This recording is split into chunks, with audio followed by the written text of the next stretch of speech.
تحت الكرسي الخاص بالسائق أو السواق في غطاء محرك اللي هو الموتور بتاعها محطوط تحت كرسي السواق.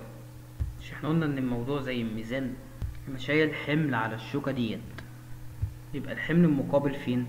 يبقى الكونتر ويت يبقى موجود ورا، اللي هو حمل الاتزان.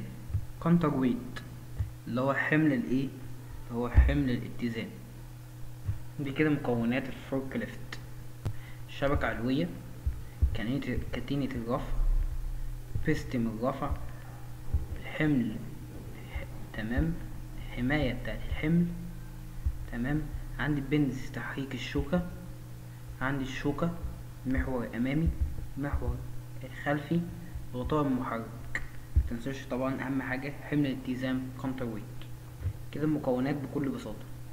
الرسمة بتوضح لي عدد الإصابات فورك ليفت فيتاليتيز، وفيات بتاعت الفورك ليفت من عام 1992 ل2000. تمام كده. سورس مصادر: مكتب إحصاءات العمل، تمام. الوفيات المرتبطة بالوظيفة التي تنطوي على اللي تطبق يعني على الرافعات الشوكية.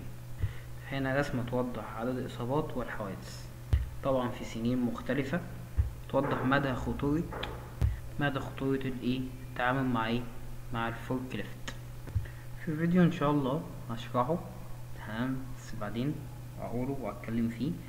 بس اللهم صل على محمد، اعمله فيديو هنزله على الفيسبوك عشان مش هينفع نزله على يوتيوب عشان يوتيوب هيمسحه.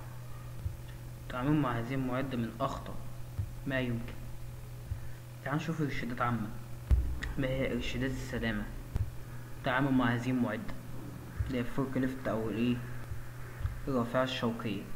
رقم 1 اللي هي ألف ب: غير مصرح بقيادة واستعمال الرافعات الشوكية إلا بواسطة العاملين الذين تلقوا تدريبا على ذلك ومعتمدين من قبل مدير المصنع أو مدير شؤون العاملين أو مدير السلامة.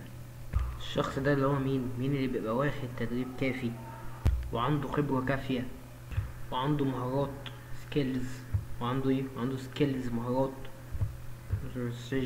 عنده ايه visualization، وعنده ايه اعتماد من إدارة المشروع competent person، الشخص الكفء competent person. سائق الرافعة الشوكية هو المسؤول الأول على سلامته وسلامتها،